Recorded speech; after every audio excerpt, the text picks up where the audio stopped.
Magandang araw po. Gusto ko lang magbahagi ng kwento sa mga listeners natin. Ang pangalan ko nga pala ay Michael. Ilang years na rin akong nakikinig sa channel nyo. Ngayon lang po ako makakapagpasa. Bale, nangyari ito noong kabataan ko. Noong elementary student pa ako. At kasama ko pa sa kwarto yung kapatid kong si Terence. Matanda ako kay Terence ng 2 taon. Bale, grade 6 ako habang grade 4 naman siya. Magkasundo naman kaming magkapatid. Hindi kami yung tipikal na laging nag-aaway sa maliliit na bagay.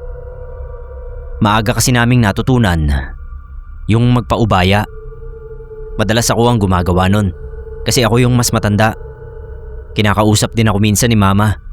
Pagbigyan ko na lang daw. Wala naman kaming problema noon. Okay naman ka-roommate si Terence. Hindi siya maingay matulog. Ako yata yung maingay kasi humihilik ako. Isang beses may nangyari. Nagwala bigla si Terence. Hinulog niya lahat ng gamit na nasa mesa. Nabasag yung ilang gamit niya sa eskwela. Nagulat ako nun kasi hindi naman nagagalit ng ganoon si Terence. Nung tumitig siya sa akin, nasiguro ko na merong mali. Para bang sinaniban siya ng ewan. Lumabas ako ng kwarto at hinanap ko sila mama. Sakto naman nun na wala si papa. Siya lang yung marunong sa mga ganoong bagay. Nung bumalik si papa, wala nang malay si Terence. Tulog na siya. Ako naman, takot pumasok sa kwarto namin kasi baka maulit yung ganoon. Matagal bago nangyari uli yun. Siguro mga 2 months din ang sunod. Matutulog na dapat kami nun nung biglang bumangon si Terence. Sabi ko sa kanya matulog na siya at may pasok pa bukas. Kaso nakaupo lang si Terence, hindi gumagalaw. Sinabihan ko siya na isara yung ilaw. Malapit kasi sa kanya yung switch ng ilaw namin. Siya lagi yung nagsasara nun kapag matutulog na. Pero hindi ginawa ni Terence. Tumayo siya at saka naglakad papalapit sa akin. Doon ko nakita na nanlilisik yung pulang mata niya. Tapos nanginginig yung muka. Parang galit na galit. Tumakbo ako palabas. Kumatok ako ng sobrang lakas sa kwarto nila mama na alam kong tulog na.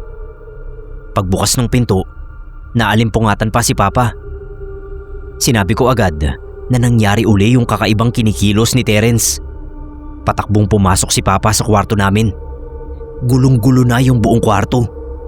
Para bang dinaanan kami ng ipo-ipo, pero sa loob lang. Kahit yung cabinet namin na lalagyan ng damit, tumba na. Paano inangat ni Terence yun?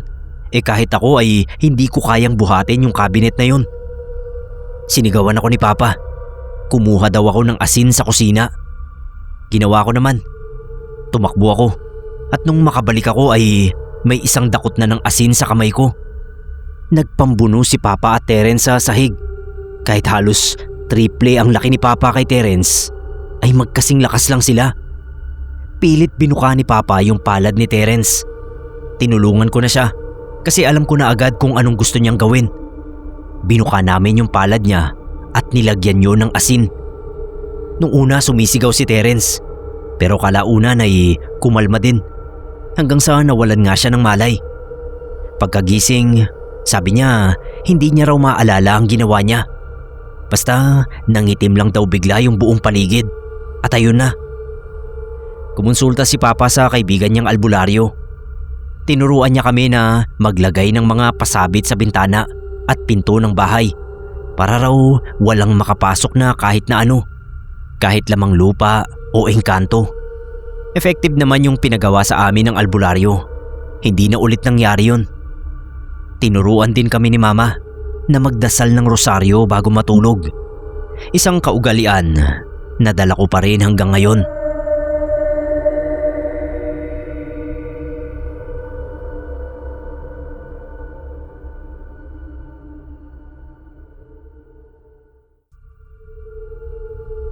Magandang araw po Sir Neb at sa mga nakikinig. Ako nga pala si Kiel. First year college ako nang mangyari itong i-share ko sa inyo. Isang buwan bago magsimula ang klase, naghanap ako ng dorm na malapit sa university. May nahanap agad akong walking distance lang. May 4 na kwarto sa loob at doon din nakatira yung landlord. Pero bihira siya roon. Walang umuupa sa alinman sa 4 na kwarto. Kaya malaya akong makapili ng kwartong gusto ko. Siyempre pinili ko yung nasa pinakauna. May isang double deck sa bawat kwarto. At gaya nga ng sabi ko, wala pang ibang umuupa. Kaya wala akong roommate. The day bago magsimula yung klase, dinala ko yung mga gamit ko. Kinuha ng landlord yung advance. Binigay yung susi ng gate at kwarto. Tapos umalis agad. Sabi niya, ilock ko yung gate sa gabi. Hindi ko na natanong kung may roommate na ako.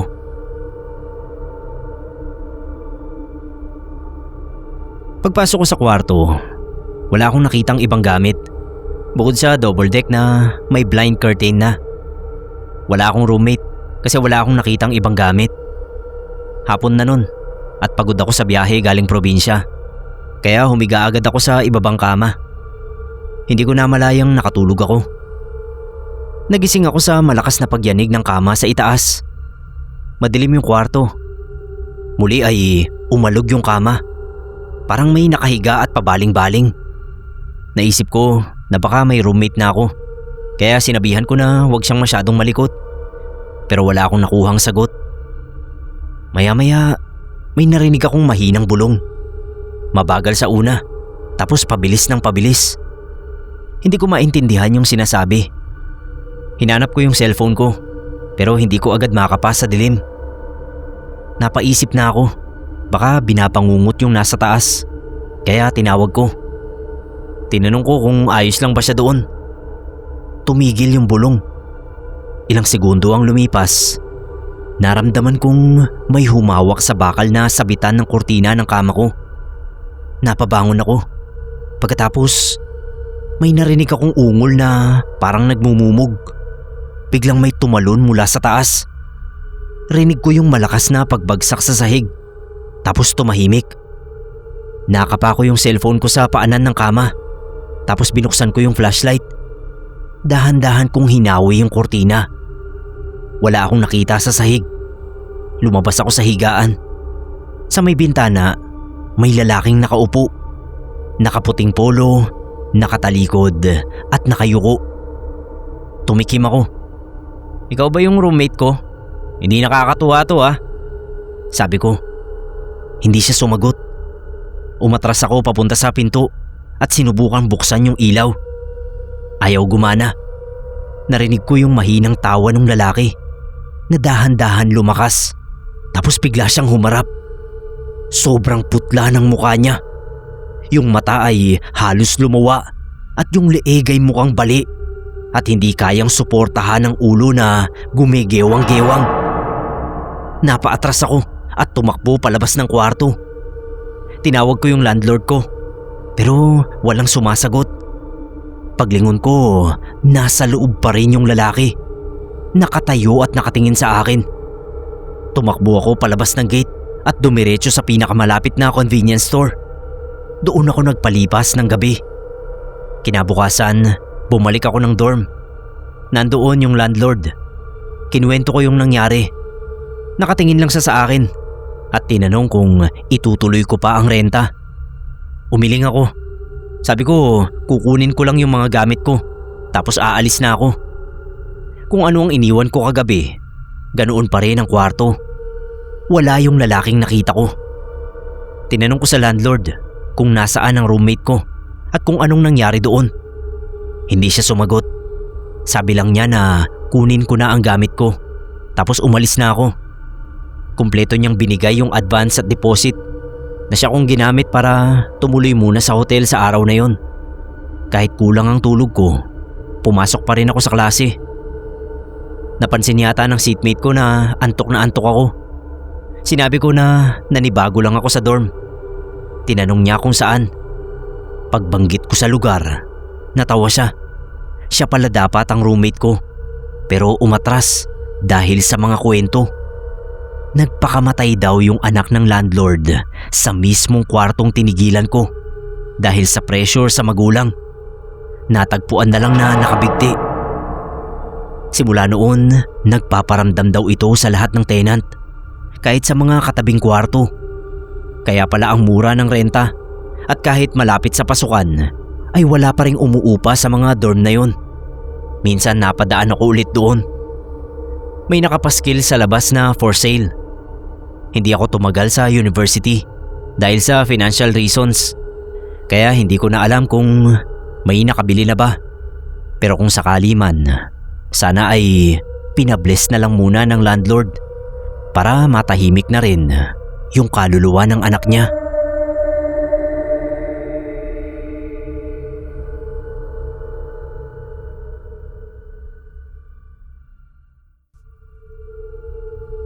Hello po.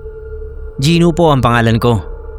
Nagka-interes ako sa channel nyo nung minsang mapakinggan ko ito sa isang tindahan. Tinanong ko yung tindera at ito ang tinuro niyang channel. Simula noon ay na-addict na rin ako sa mga kwentong horror. Noong nag-aaral pa ako sa kolehiyo ay kinuha namin si Lolo. Biyudo na si Lolo. Halos ilang taon din siyang nanirahan mag-isa sa bahay niya nung mamatay si Lola. Napansin namin na humihina na si Lolo. Hindi niya nakaya yung sarili niya. May pagka makakalimutin na rin. Yun ang dahilan kaya naisipan naming kunin na siya at doon na sa bahay tumira. Walang matutuloy ang kwarto si Lolo. Kaya ang ginawa ng mga magulang ko ay dinagdagan nila ng isa pang kama yung kwarto ko. At doon na matutulog si Lolo. Malaki naman yung kwarto ko. Kaya okay lang na maging roommate ko si Lolo. Unang mga gabi pa lang, natatakot na ako. Meron kasing kinakausap si Lolo sa labas ng bintana. Ang creepy kasi minsan naririnig ko talaga yung bintana mismo na bumubukas kahit na wala namang ibang tao na gagawa nun. Sinabi ko yon sa mga magulang ko. Sabi nila ulyanin na raw si Lolo kaya kung ano-anong nakikita niya. Huwag daw akong matakot kasi hindi naman daw yun totoo. Pinilit kong tapangan. Kapag may kinakausap si Lolo, hindi ko na lang iniintindi. Nagtatalokbong ako ng kumot at nagtatakip ng unan sa tenga. Fast forward mga ilang buwan, naging mas agresibo si Lolo. Dati ay parang kaibigan niya yung mga taong kinakausap niya. Pero biglang lagi na siyang galit. Kinukuha niya yung tungkod niya at pinapalo yun sa bintana. Sisigawan niya yung mga nandoon at sasabihin na umalis na raw ang mga ito kasi hindi pa siya sasama. Mas lalong nadagdagan yung takot ko nun. Nakiusap ako doon sa isa ko pang kapatid at pinayagan niya naman na tumabi ako sa kanya. Kasi pakiramdam ko talaga may something doon sa ginagawa ni Lolo. Parang pahiwatig na rin siguro niya. Isang gabing late akong umuwi galing sa event sa school. Tulog na lahat ng tao sa bahay. Kumain muna ako sa kusina. Sa sobrang pagod ko ay nagkamali ako. Nung papasok na ako sa kwarto ko para matulog, imbis na doon sa kwarto ng kapatid ko, dumiretso ako doon sa kwarto ko kung nasaan si Lolo. Nagulat ako kasi gising pa si Lolo. Umiiyak siya. Nakahiga. Siyempre nilapitan ko. Tinanong ko kung bakit. Pinipilit na raw kasi siya ng mga sundo. Kahit na ayaw pa niyang sumama. Tinuro niya yung bintana. Napasigaw ako nang nakita ko na merong dalawang babaeng may mahabang buhok at puting damit ang nakatayo doon. Nakakatakot yung itsura nila. Tapos biglang nawala yung dalawa. Saglit ko lang silang nakita. Lumabas ako ng kwarto at dumiretso sa kwarto ng kapatid ko. Doon ako humiga sa sahig. Sa sobrang takot ko, hindi ko na nilatag yung phone. Diretso na lang ako na humiga sa sahig at nagtalokbong ng kumot. Nahirapan akong makatulog nun, pero nagawa ko rin naman. Pagkagising ko kinabukasan, ang daming tao sa labas. Nagtaka ako kung bakit. Nandoon si tita, pati si Tito Jess na nakatira pa sa kabilang bayan. Yung itsura nila, halatang hindi pa nakapag-ayos. Sinalubong ako ni Mama at sinabi niya sa akin ang nangyari. Patay na raw si Lolo. Muntik na akong matumba sa narinig ko. Kinuwento ko sa kanila yung nasaksihan ko sa kwarto. Malamang daw na yung mga babaeng nakita ko ang sundo ni Lolo.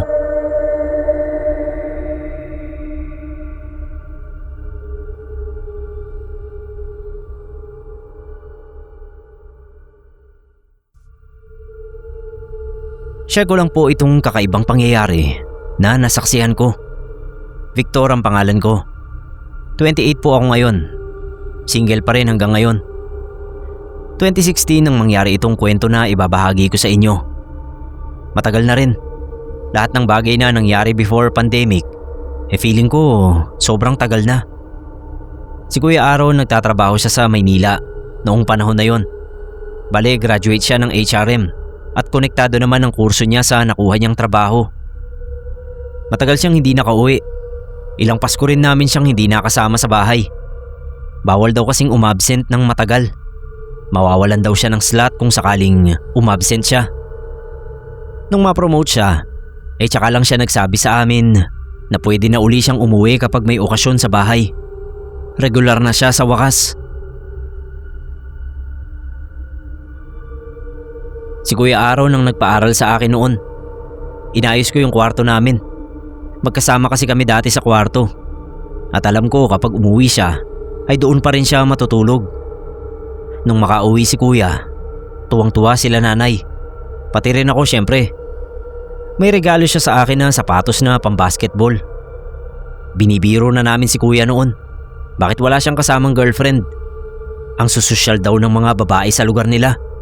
Mas gusto raw niya na makapangasawa ng babaeng taga rito sa amin. Unang gabi namin na matutulog, may kinuwento sa akin si Kuya. Simula raw nung nagtrabaho siya sa Maynila, lagi na siyang nagkakaroon ng sleep paralysis. Yun bang parang akala mo gising ka na at hindi mo maigalaw ang katawan mo. Tapos pakiramdam mo may dumatagan sa dibdib mo. Ganoon daw. Sabi ko baka nakakalimutan niya ng magdasal. Hindi naman daw. Madalas nga siyang mag-grocery bago matulog. Fast forward mga ilang araw. Natuwa si Kuya kasi hindi pa rin daw siya nakakaramdam ng sleep paralysis. Baka raw doon lang talaga sa tinutuluyan nilang apartment. May isang beses na nalate ako ng uwi.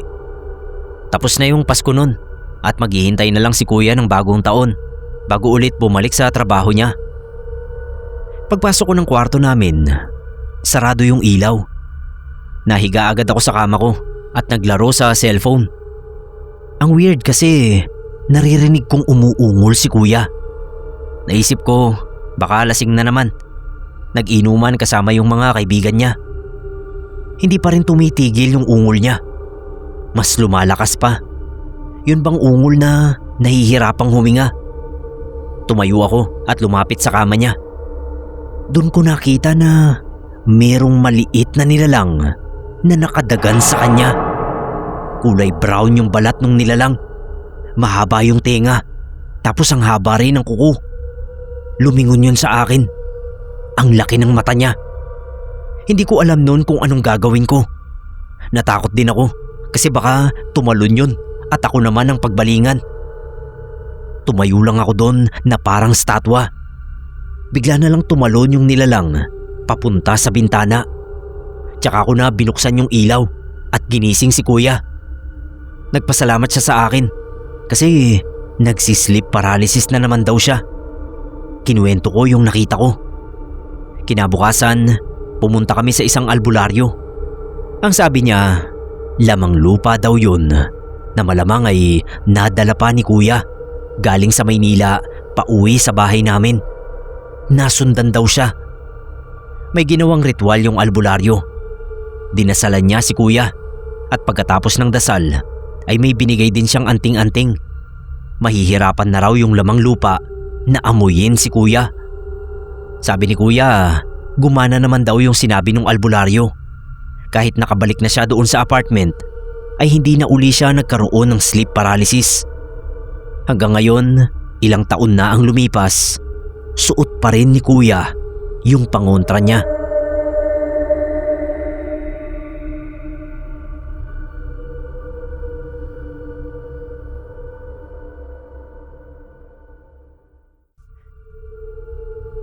Good day Sir Neb at sa mga nakikinig. Ako nga pala si Rondel. Sir Neb, may ikukwento lang ako na isang mahiwagang pangyayari sa isa kong kakilala dati. Tawagin na lang natin siyang Vince. Schoolmates kami ni Vince at roommates din sa boarding house na inuupahan namin. Pero kahit na halos lagi kaming nakikita, ay hindi kami naging close. Sa totoo lang kasi ay hindi ko gusto yung ugali ni Vince. Sobrang loud, may kayabangan at kadaldalan. Alam mo yung mga bagay na hindi na dapat pang ikwento, kinukwento niya. Tulad halimbawa ng mga babaeng nakaka one night stand niya daw. Mga hugis ng katawan ng mga babaeng yun. At kung ano-ano pang para sa akin, hindi na dapat na pinapangalandakan. Hindi naman ako napakalinis na tao. Nakikipag one night stand din naman ako. Pero hindi ko na niyayabang. Para sa akin kasi, vulnerable moment namin yon ng babae. At nagtiwala kami sa isa't isa kaya dapat lang siguro ay irespeto namin yun. Sinabi ko yun kay Vince pero hindi niya ako magets.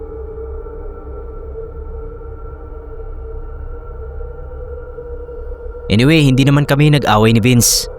Nag-uusap pa rin kami at nagtitiis sa presensya ng isa't isa. Pero kung may inuman o anumang lakad ng isa sa amin, hindi kami nagyayayaan. Civil kami kumbaga.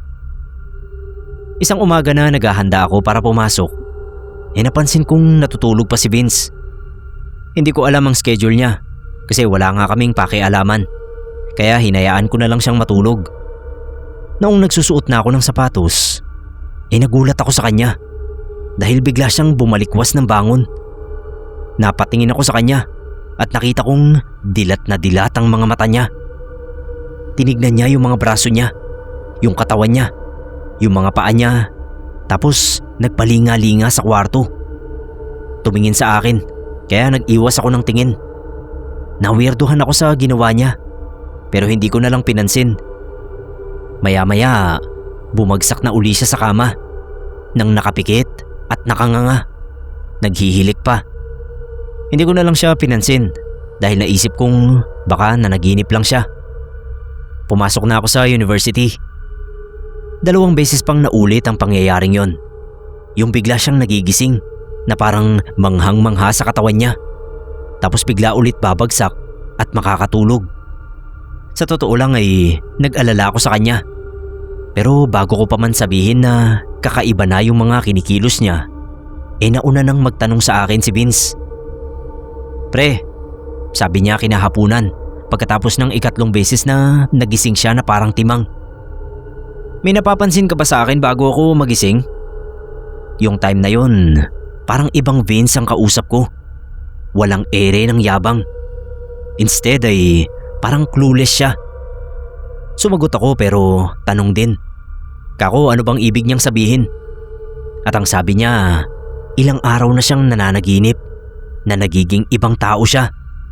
Sa panaginip daw ay nagigising siya sa ibang lugar at nag-iiba ang katawan niya. Nagiging moreno daw siya na may tribal tattoo sa buong katawan. Pero kapag susubukan niyang bumangon, parang may humihila sa kanya pabalik at magigising na siya ng tuluyan. Naalala ko yung mga pangyayari na gumigising siya at pinagmamasdan ng katawan niya. Kaya yun ang sinabi ko. Kako ay bigla na lang siyang bumabagsak pagkatapos tignan yung katawan niya. Napamura siya. Wala raw siyang naaalala na nagigising siya bago pa man siya magising talaga. Hindi ko naiintindihan ang nangyayari kay Vince. Kaya tinanong ko kung nagda-drugs pa siya. Hindi naman daw. Sabi ni Vince ay natatakot siya sa nangyayari sa kanya dahil habang tumatagal daw ay patagal ng patagal bago siya magising sa panaginip. Pinayuhan ko siya na pumunta sa University Hospital para ma-check siya. Ewan kung nagpunta nga siya kasi ilang araw ang nagdaan dumating ako sa boarding house na wala na yung mga gamit ni Vince. Ang sabi ng landlord namin, umuwi ng probinsya si Vince para magpagamot. Sabi raw ng nanay niya may gumagambalang masamang espiritu sa kanya at parang gustong nakawin ng katawan niya.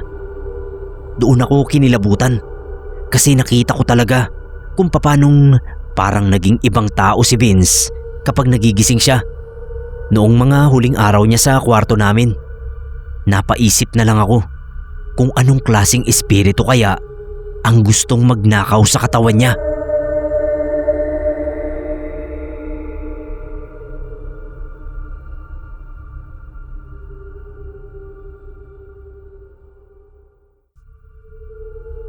Magandang araw po sa lahat. Ramil po ang pangalan ko. May share akong kwento sa inyo. Ang creepy nito. Sa lahat kasi ng experience ko sa paranormal, ito siguro yung pinaka-kinatakutan ko. Nung nagtrabaho ako sa Tarlac, kailangan ko ng matutuluyan. Nakahanap naman ako ng mura. Sakto sa budget ko. Maliit lang siyang boarding house. Bale ang siste, may makakasama ako sa kwarto. Pagdating doon, ay nagkasundo agad kami ng roommate ko. Andrew ang pangalan niya. Kwento niya sa akin, wala pa raw siyang 1 buwan doon. Bale naengganyo rin siya sa murang upa. Pagkalipas ng 1 linggo, may napanaginipan ako. Gabi kasi yung shift ko. Bale umaga ako lagi umuwi. Tapos matutulog ako hanggang lunch. Tsaka lang ako niyan magigising. Kakain, matutulog ng konti. Tapos trabaho na naman. Pansin ko, ang weird ng mga panaginip ko dun. Lagi akong nagigising na pinagpapawisan. Takot na takot. Para bang hinabol ako ng kung sino. Inisip ko nun, baka hindi lang ako sanay sa ganoong sked ko. Yun din kasi yung first time na nag-graveyard ako. Medyo hindi pa nakakapag-adjust yung katawan ko. At dahil dun siguro, ay ang sama ng mga panaginip ko. Isang hapon nagising ako na sobrang linaw ng naging panaginip ko. Bale nakahiga raw ako sa kama ko. Walang ginagawa. Nang may sumitsit sa akin mula sa bintana. Nakita ko na merong nakasilip doon na matanda. Mahaba yung buhok niya. Gulo-gulo. Tapos ang itim ng balat niya. Yung mga mata niya sobrang laki. At habang nakatingin sa akin, ay nakangiti siya. Kahit hanggang ngayon kapag inaalala ko yung itsura ng matanda, naninindig yung balahibo ko. Paulit-ulit kong napapanaginipan yun. Merong mga times na takot na akong matulog kasi baka mapanaginipan ko yun at baka hindi na ako magising at mamatay na lang sa bangungot. May mga pagkakataon na sa sleeping quarters ako ng opisina natutulog kasi natatakot ako. Biggest fear ko noon ang hindi na magising. Linggo, wala akong pasok. Weekends lang kami nakikita ni Andrew at nagkakausap kasi baliktad yung shift namin. Sabay kaming kumain sa mesa habang nanonood ng TV. May mga pinag-uusapan kami. Kung ano-ano lang. Tungkol sa trabaho, pamilya at marami pang iba. Biglang nabanggit ni Andrew na next time daw kapag natulog akong mag-isa, lagyan ko raw ng rosaryo yung bintana. Tinanong ko kung bakit, kaso ayaw pa umamin. Baka raw kasi matakot ako.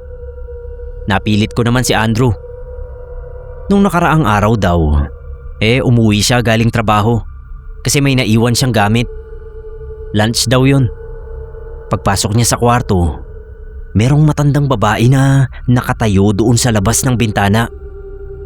Pinadescribe ko sa kanya yung itsura ng matanda. Parehong-pareho ng itsura ng matanda sa panaginip ko. Nangilabot ako nun. Yung kamay ko at batok, nagsitayuan lahat ng balahibo. Siyempre, sinabi ko yon kay Andrew. Nakakatakot nga raw. Imposible namang gawa-gawa niya yon. Kasi ni minsan, wala akong pinagkwentuhan ng panaginip ko.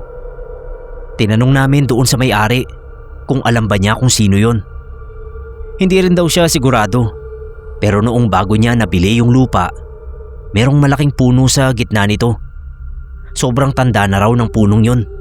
At sinasabi nila na merong engkantong matanda na nakatira doon. Pwede raw na yung matandang nakita ni Andrew at napapanaginipan ko ay yung matandang nakatira sa puno. Umalis din ako sa boarding house na yon nung medyo nakabawi na ako. Naghanap ako ng mas maayos na uupahan. Doon sa bago kong nilipatan, mas naging maayos ang tuloy ko. Hindi ko na uli napanaginipan yung matandang engkanto.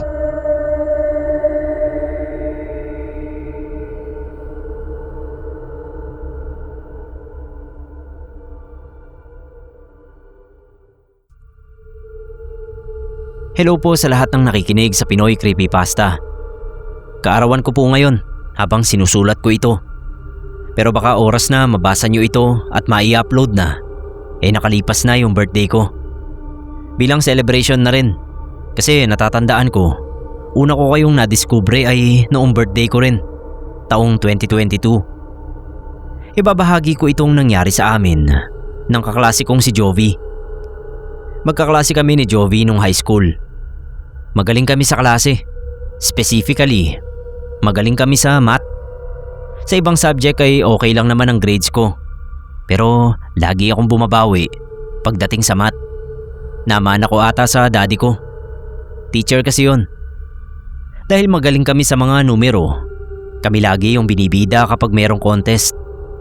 Uso pa naman noon yung pagalingan ng mga magkakatabing school. Siyempre lagi kaming kasali. At hindi naman sa pagmamayabang pero madalas kaming champion. Kumbaga undefeated kami noon.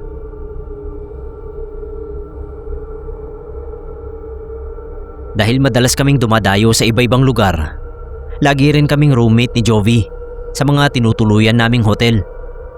Doon kami naging super close ni Jovi. At magpasa hanggang ngayon, matalik pa rin kaming magkaibigan. Nung third year kami, nagkaroon ng 3 days math contest sa malayong lugar. Naimbitahan kami syempre. Pagdating doon, gabi na. Si Ma'am Jonah pa noon ang kasama namin. Nakahanap kami ng matutuluyan. 2 kwarto ang kinuha namin. Isang single bed at isa pang dalawahan. Si Ma'am doon sa single, habang kami ni Jovi ay doon sa pangdalawahan. Double deck siya. Pinili ko yung nasa ibaba, habang siya naman sa taas. Hindi na kami pinag-review ni Ma'am. Kinabukasan na lang daw.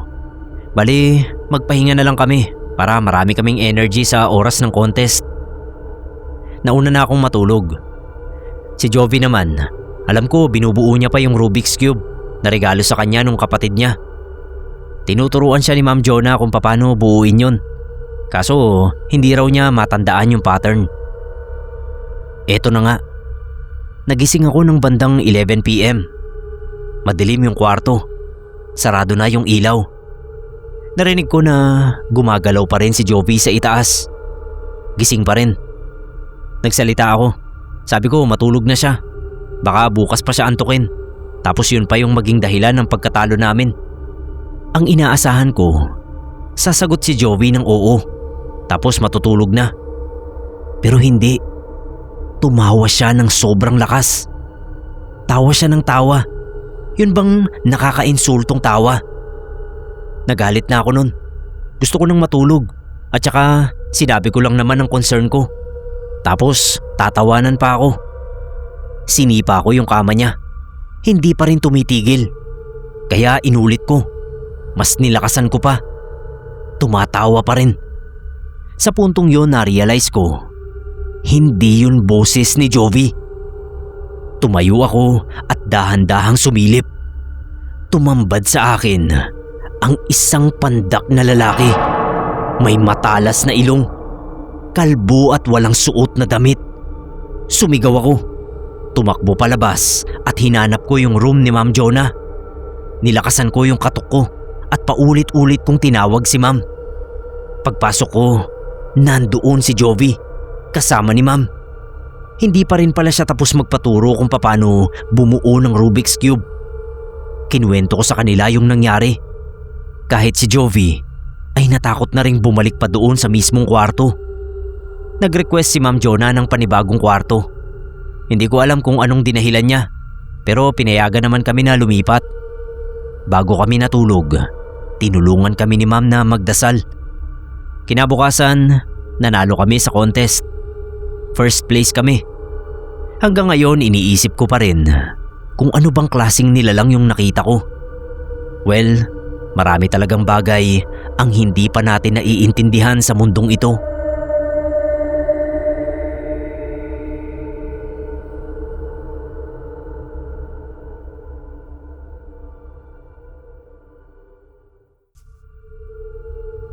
Hello po sa inyong lahat.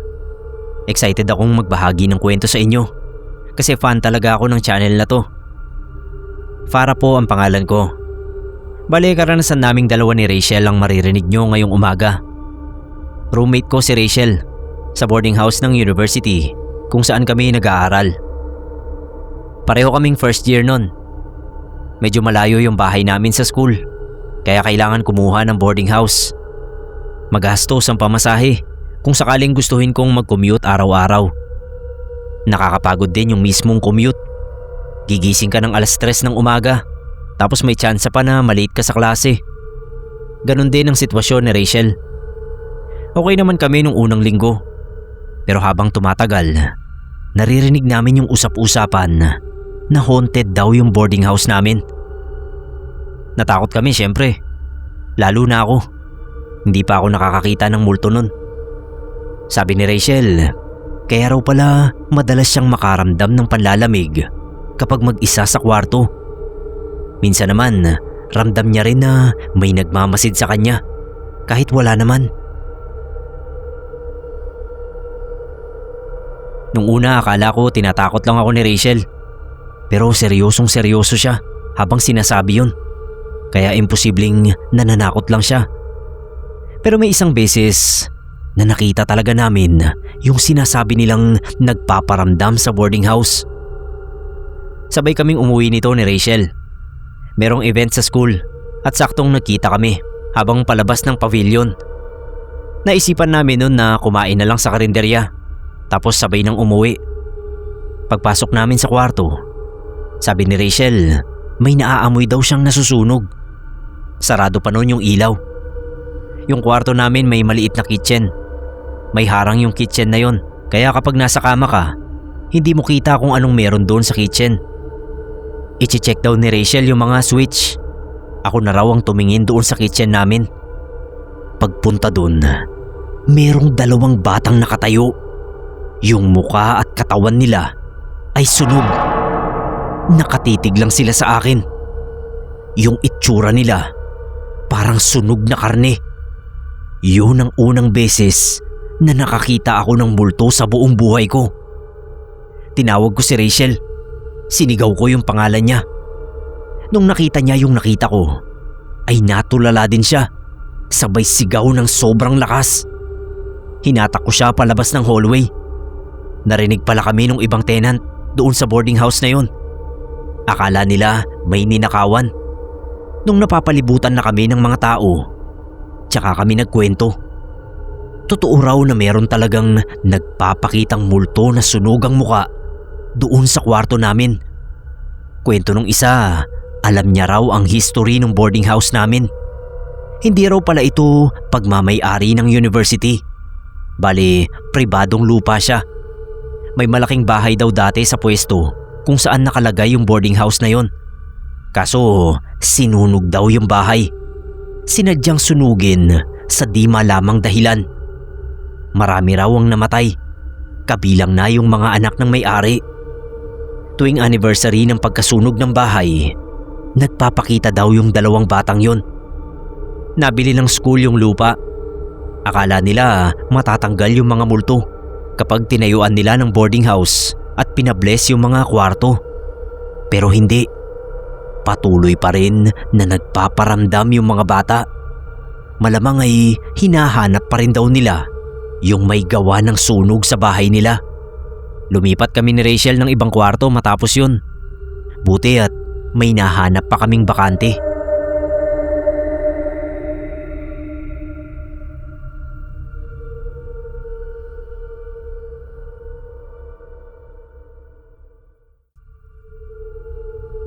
Magandang araw po sa inyo.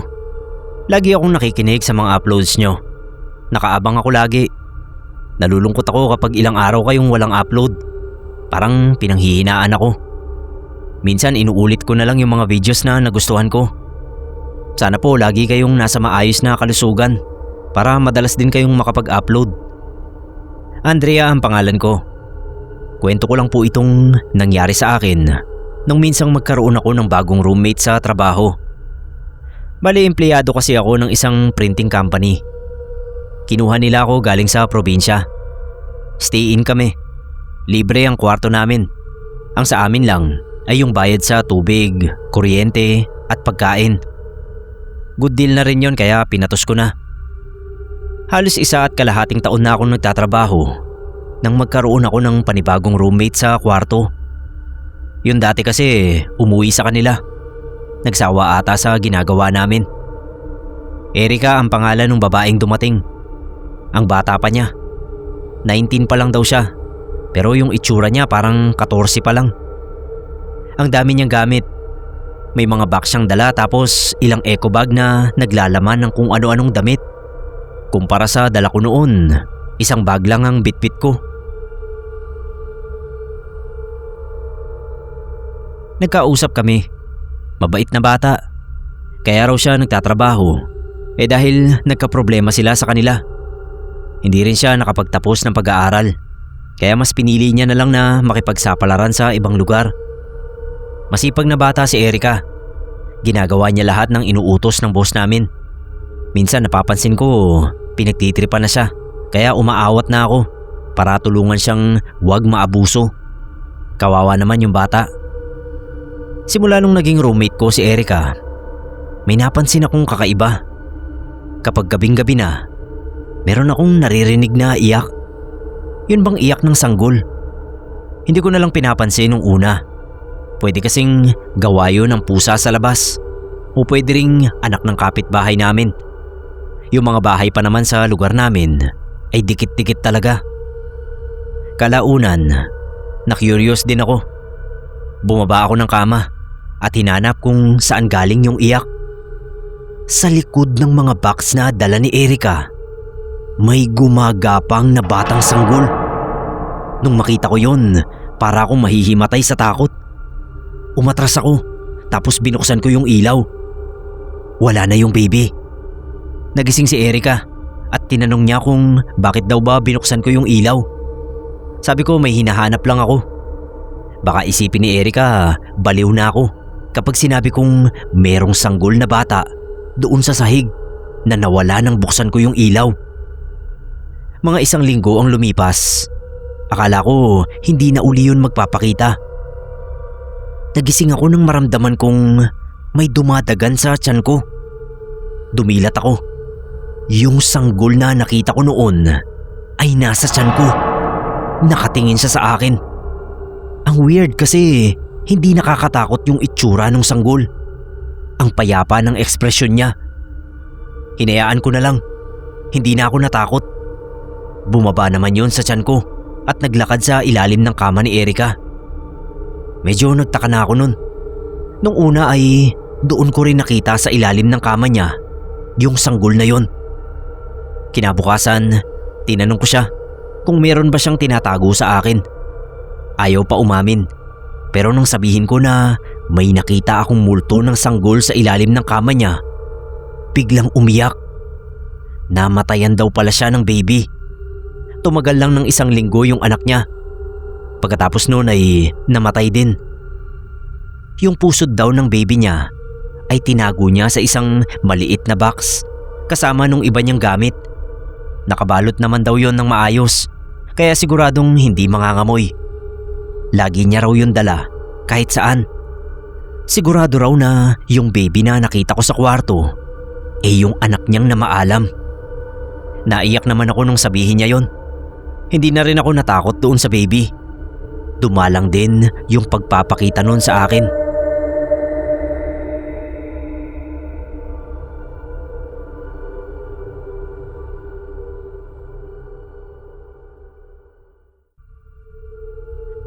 Good morning po. Ako si Yumi ng Rosario, Batangas. Dati po nung nag-aaral pa ako sa college, nag-dorm ako sa ibang lugar. Huwag ko na lang po i-mention yung pangalan ng dorm. Doon kasi ako nakaranas ng nakakatakot. Konti lang kami sa dorm dati. 4 lang kami na puro babae sa isang room. Sa kabilang room naman ay 2 lalaki. Nung mag-sem break ay nagsiuwian sa kani-kanilang bahay yung mga dormmates ko. Bale, 3 lang kaming naiwan. Yung isa ay itago natin sa pangalang Barbie. Wala naman daw ang mami niya, kaya hindi na lang siya uuwi. Ako naman wala talaga akong balak na umuwi. Ayokong makita yung madrasta ko. Hindi kami magkasundo eh. At yung isa pa ay tawagin nating Alena. Siya yung pinakabagong salta sa dorm. Halos magkasunod lang sila ni Barbie, kaya parehas lang pala silang bago. Hindi ko alam yung dahilan niya.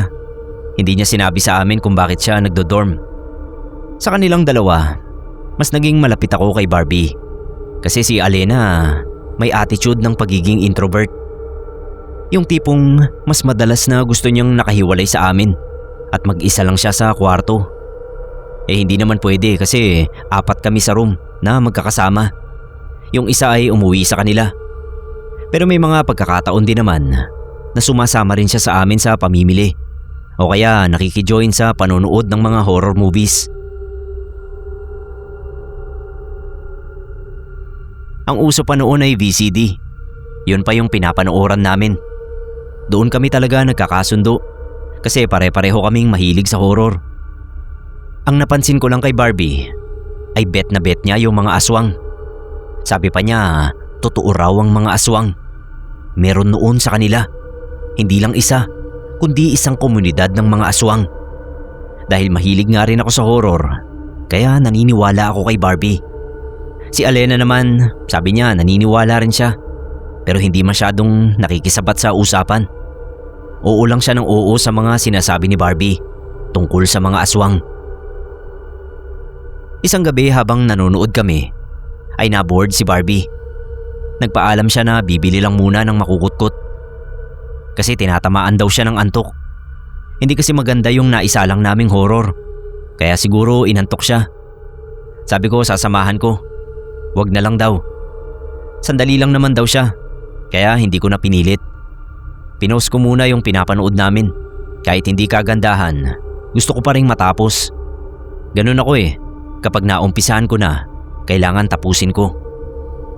Maya-maya ay si Alena naman ang nagpaalam. May bibilihin lang daw siya.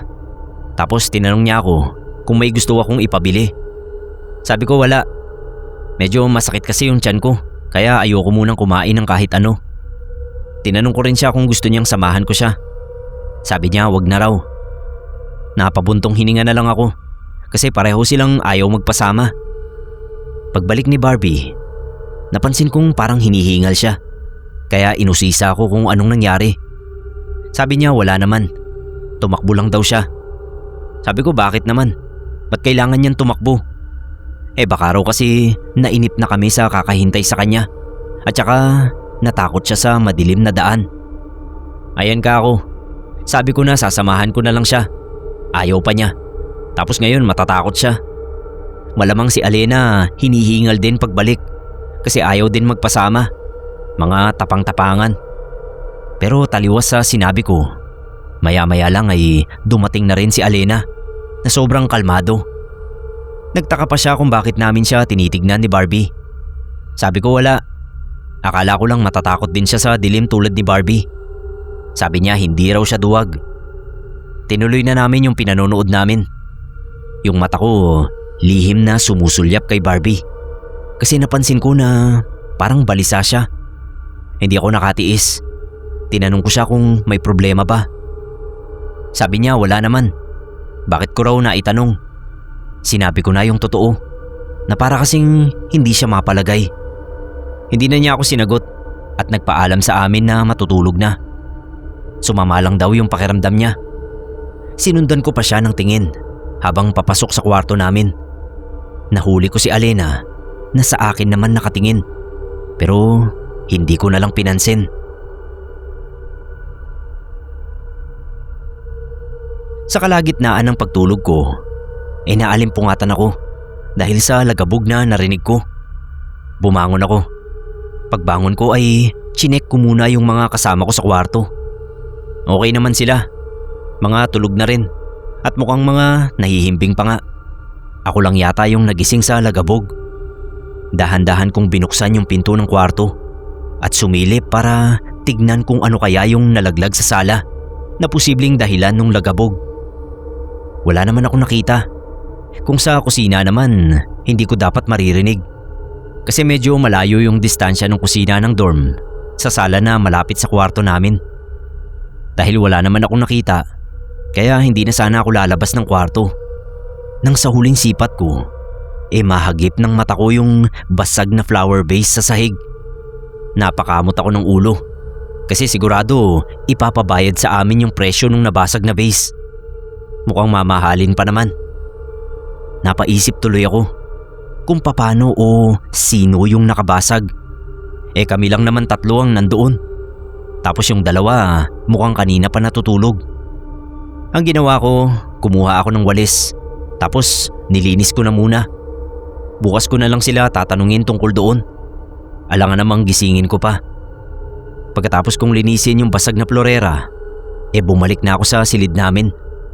Nasira yung tulog ko, kaya hindi pa ako dinalaw ng antok.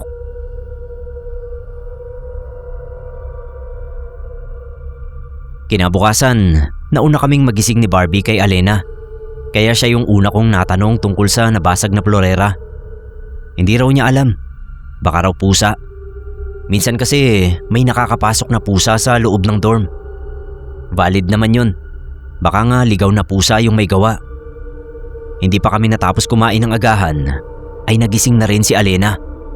Siya naman yung tinanong ko kung narinig ba niya yung pagbagsak ng flower vase kagabi. Umiling lang siya at wala nang ibang sinabi. Hindi man lang nag-usisa kung anong florera yung nabasag at bakit nabasag. Pinaalala ko na lang sa kanila yung isa sa mga rules ng dorm na kapag may nasira kami o nabasag, kailangan naming palitan o bayaran. Since hindi namin alam kung sino ang may gawa ng pagkabasag at kaming 3 ang nandoon, kaya kami-kami lang din ang mag-aambagan para mapalitan yun. Si Barbie umangal kung kailan pa naman daw medyo short ang budget niya. Si Alena naman walang tutol. At sabi pa ay siya na yung bahalang sumagot sa parte ni Barbie kung wala siyang iaambag. Dahil doon ay nagpasalamat si Barbie sa kanya. Nung makatapos na kaming mag-almusal, tumambay muna kami sa sala. Kaming 2 lang ni Barbie. Si Alena kasi pumasok na uli sa kwarto. As usual ang topic namin mga aswang. Kasi nga itong si Barbie mahilig talaga. At marami raw siyang alam tungkol sa mga aswang. Ayon sa kanya, ang mga aswang daw ngayon ay hindi na gaya nung unang panahon na nagtatago sa mga bundok at gubat, kundi nakikihalubilo na talaga sa mga tao. Hindi lang sa probinsya, kundi maging sa mga syudad. Alam nila kung paano paikuti ng mga tao at papaniwalain na normal lang din sila. Ayon pa sa kanya, marami raw klase ang aswang. Ang pinakamababang uri ay yung kumakain lang ng lamang loob ng tao pero walang kakayahan na makapagbago ng anyo. Habang yung nabibilang sa pinakamataas na uri ay kaya pang manggaya ng itsura ng tao. Yun daw ang pinaka nakakatakot dahil hindi lang yung biktima nila ang mapapahamak, kundi pati na rin yung tao na ginaya nila dahil siya ang mapapagbintangan na aswang. Kahit kwento lang yun, hindi ko pa rin maiwasan na kilabutan. Paano kung totoo nga ang sinasabi niya, di ba?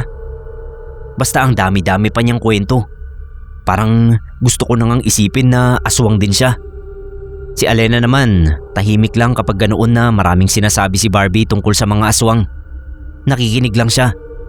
Lumalabas din siya sa kwarto at nakikiumpok sa amin. Kahit wala siyang kibo. Pinakamadaldal talaga sa aming 3 ay si Barbie. Okay lang naman. At least hindi siya boring kasama. Hindi kagaya ni Alena na mapapanis ang laway mo at aantukin ka. Isang gabi ulit, nagising na naman ako. Pero hindi sa lagabog, kundi sa init. Kaya pala ay nadali ng pa ako yung pindutan ng electric fan. Napatay ko. Matutulog na sana ako uli nang marinig ko na tumunog yung gate. Parang may nagbukas at lumabas. Nilawit ko yung ulo ko sa double deck para silipin kung sino yung wala sa amin. Sa baba ng deck ko yung pwesto ni Barbie, pero wala siya. Sa kabilang double deck kung saan ang tulugan ni Alena, may nakatalukbong. Pero hindi ako sigurado kung siya ba yun o baka mga unan lang. Ang ginawa ko, bumaba ako ng deck at tinignan kung si Alena nga talaga yung tulog. Nung hawakan ko, malambot. Kaya nagpasya akong alisin yung kumot. Tama nga yung hinala ko. Pinagdugtong-dugtong lang na unan at saka tinakpan ng kumot. para magkorting tao na nakatalukbong lang. Napaisip tuloy ako. Bakit niya kailangan gawin yon? At si Barbie, nasaan kaya siya? Bakit wala rin siya sa higaan niya? Dahil sa mga isipin na yon, kaya napilitan din akong lumabas ng kwarto namin. Palabas na rin ako ng pintuan para alamin kung sino sa kanila ang nagbukas ng gate. Nang marinig ko yung lagaslas ng tubig mula sa banyo, doon na muna ako nagpunta. Tinanong ko kung sino yung tao. Walang sumagot. Pero ilang saglit lang ay nagbukas na ng pinto ng banyo si Barbie. Siya pala yung nandoon. Naglinis lang daw siya ng katawan kasi naiinitan siya. Sinang-ayunan ko naman. Mainit talaga nung panahon na yon.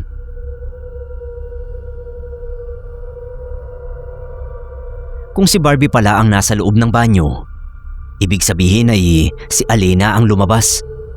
Ano naman kayang gagawin ni Alena sa labas ng ganitong oras? Sinabi ko rin yon kay Barbie.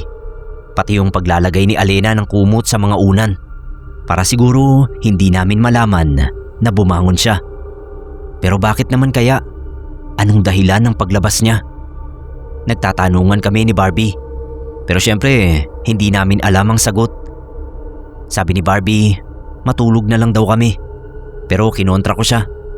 Kailangan ka ako naming malaman kung bakit. Kasi nasa iisang dorm kami. Hindi pwedeng palabas-labas si Alena ng alanganing oras. Tapos hindi man lang sinasabi sa amin. Paano kung paglabas niya, maiwanan niyang bukas yung gate at mapasok kami ng masasamang loob? O kaya siya mismo ay mapahamak sa daan o kung saan man siya nagpupunta. Naupo lang ako sa sofa. Nung una, pumasok na sa loob ng kwarto si Barbie. Pero hindi rin siya nakatiis. Maya-maya ay lumabas din at tinabihan ako sa sofa. Sasamahan na lang daw niya ako na maghintay kay Alena. Siguro nasa 15 minutos din kaming naghintay bago dumating si Alena. Naka-jacket siya ng itim at itim din ang pantalon. Nagulat siya ng konti nang makita kaming gising pa at naghihintay sa kanya. Bakit pa raw namin siya hinintay? Napuyat tuloy kami. Pero pansin ko na iba ang tinapon niyang tingin kay Barbie kaysa sa akin. Tinanong ko agad siya kung saan siya galing. Hindi niya sinabi. Basta ang sabi lang niya, huwag kaming mag-alala. At sinisiguro niya na nailak niya ng maayos yung gate paglabas at pagbalik niya sa dorm. May itatanong pa sana uli ako. Pero tumalikod na siya tapos pumasok sa loob ng kwarto. Nagkatinginan na lang kami ni Barbie. Sabi ni Barbie, matulog na rin kami. Hayaan na lang daw namin. Sumunod na rin ako. Pero chinek ko muna kung nakasara nga ng maayos yung gate at pinto namin. Kinabukasan, tinanghali ako ng gising. Nadatnan ko si Barbie na nakaupo sa sofa at parang wala sa sarili. Kinuha ko yung atensyon niya. Pumitik-pitik ako ng daliri sa harapan niya. Napatingin naman siya sa akin na parang nagulat pa nang makita ako. Kaya natawa ako sa kanya. Ano baka akong iniisip niya na parang napakalalim? Sabi niya wala naman siyang iniisip. Wala pa lang siya sa wisyo kasi kagigising lang din niya. Tinanong ko sa kanya kung nasaan si Alena. Umalis daw. Nakita niyang lumabas kanina pero hindi niya alam kung saan pupunta. Nahiya raw siyang magtanong. Medyo mailap kasi talaga yung isang yon. Kaya minsan ay naiilang kami ni Barbie.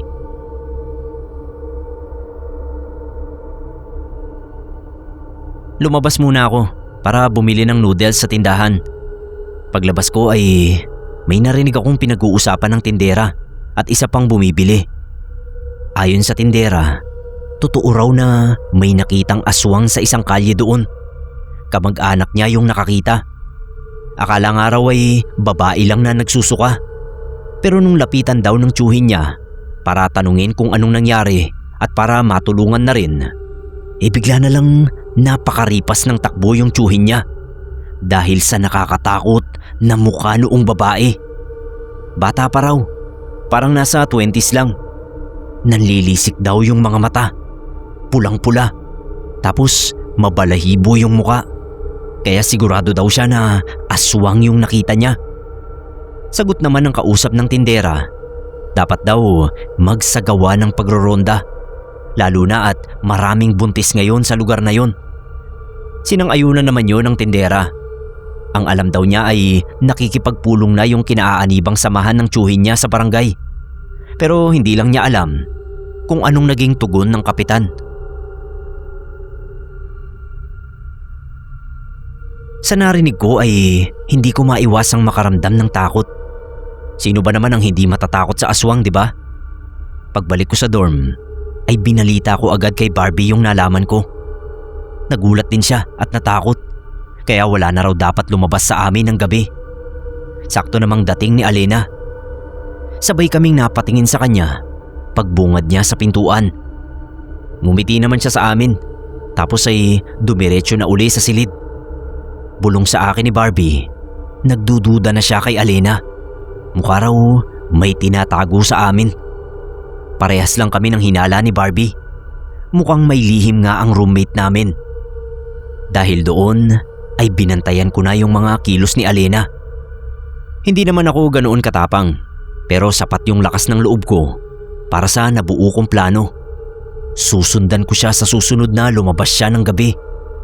Sinabi ko rin kay Barbie ang plano ko nung nagkakape kami sa kusina. Inaya ko siya na samahan ako sa balak ko. Akala ko nga sasang-ayunan niya ako kasi siya yung unang nagsabi na nagdududa siya kay Alena. Pero ang naging sagot niya sa akin ay wag na raw. Kapag nalaman ni Alena ay tsak na magagalit sa amin. Sabi ko, paano naman malalaman? Maliban kung sasabihin niya. Nangatwiran pa rin siya. Hindi raw talaga tama ang gagawin namin. Posible rin kaming mapahamak kung lalabas kami ng gabi para lang sundan o imbestigahan si Alena. Paano raw kung kami ang matsyempohan ng aswang? Sabi pa ni Barbie, kung mapapahamak si Alena, edi mapahamak siya. Alam naman daw kasi na delikado sa gabi, lalo na sa hating gabi. Bakit ginagawa pa rin niyang lumabas? Tsaka isa pa, napagsabihan na namin siya tungkol doon. Kaya bahala na siya kung susundin niya o hindi. Kapag may nangyaring hindi maganda sa kanya sa labas, kasalanan niya. Wala siyang ibang sisisihin kundi ang sarili niya. Tama naman ang lahat ng sinabi ni Barbie, pero hindi pa rin ako mapalagay. Kaya sa isip ko, itutuloy ko pa rin ang plano ko kahit hindi niya ako samahan. Desidido akong malaman ang lihim ni Alena. Kahit ako lang mag-isa, tatrabahuhin ko yun. Ang ginawa ko ay pinag-aralan ko muna ang bawat kilos niya. Inabangan ko kung anong oras siya bumabangon at lumalabas ng dorm. Inantay ko rin kung anong oras siya bumabalik. Pero ang ginagawa ko ay nilihim ko na lang kay Barbie kasi ayaw naman niyang makipag-cooperate sa akin. Nung matiyak ko na ang mga detalye sa paglabas-labas ni Alena, ay tsaka ko naman inihanda ang mga kakailanganin kong gamit sa pagsunod sa kanya. Tamang-tama at may balisong ako na bigay sa akin ng papa ko para daw kung sakali na malagay ako sa alanganin ay maipagtatanggol ko ang sarili ko. Tapos nagready din ako ng flashlight at syempre yung tanging pangontra sa aswang na meron kami, yung asin.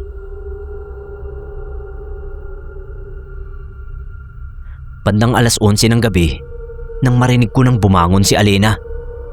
Nagpalipas muna ako ng ilang saglit bago ako bumangon din. Nung marinig ko na yung tunog ng gate ay dahan-dahan na rin akong lumabas. Tumingin ako sa kanan at kaliwang direksyon. Nakita ko siya sa kaliwa. Maingat kong sinundan pero mabilis ang bawat hakbang ko. Mabilis din kasi siyang maglakad. Parang may hinahabol din. Pero maya-maya ay bumagal siya. Kaya bumagal din ako. Mukhang nararamdaman niya na may sumusunod sa kanya. Naramdaman niya yata yung presensya ko. Kaya dali-dali akong nagtago sa likod ng poste. Nang bigla siyang huminto at lumingon. Kinabahan ako. Nakaramdam din ako bigla ng takot. Paano kung siya nga talaga yung aswang na nakita ng tiyuhin ng tindera? Nakita kong luminga siya sa paligid. Tapos dahan-dahang umatras at saka mabilis na tumakbo palayo. Hahabulin ko pa sana siya pero pinigilan ako ng suot kong tsinelas. Bigla ba namang napatid? Kaya mas pinili ko na lang na bumalik sa dorm kaysa humabol sa kanya ng nakayapak. Baka bandang huli ay ako pa ang mapagpintangang aswang na gumagala sa lugar na yon.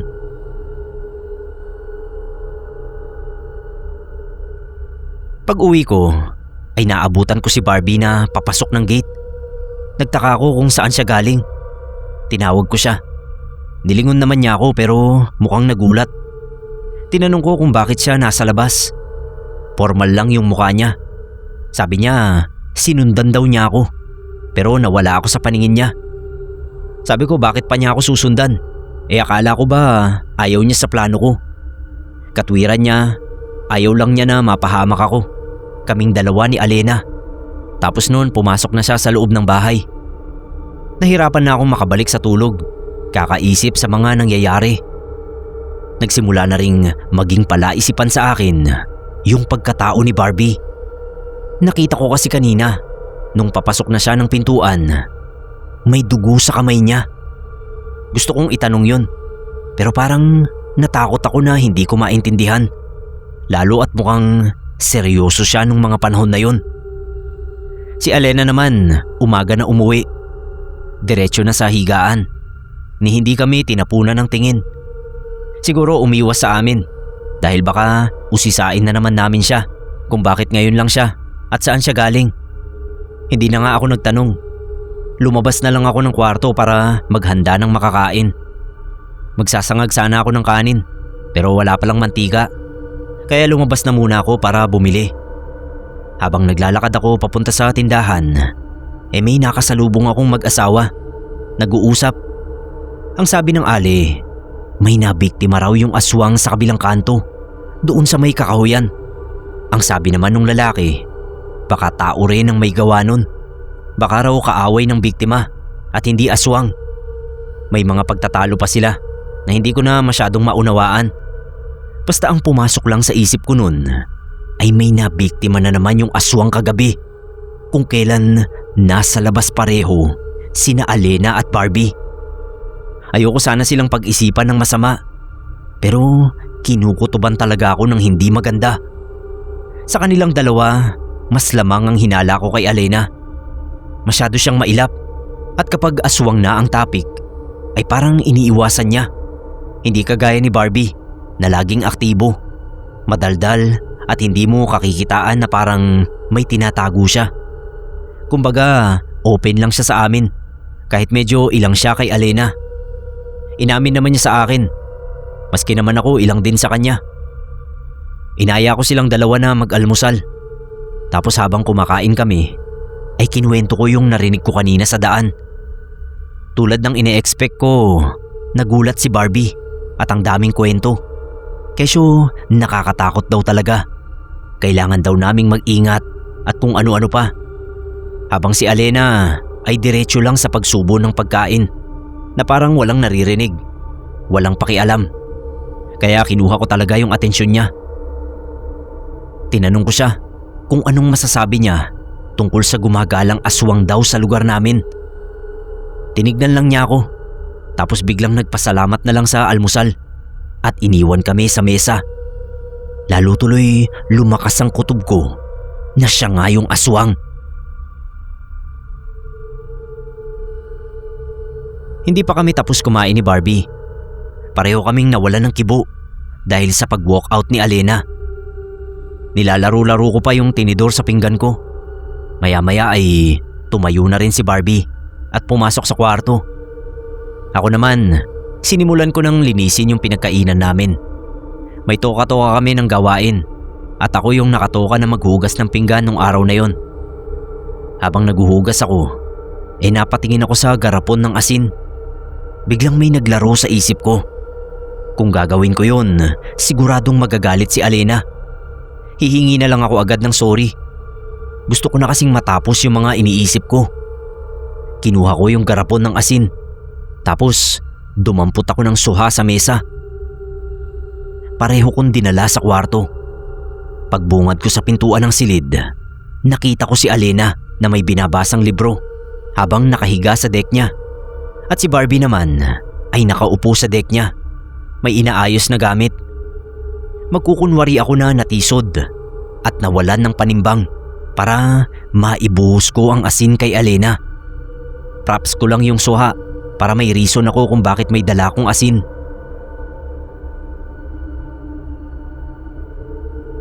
Kaso nung isagawa ko na yung plano ko, bigla namang tumayo si Barbie.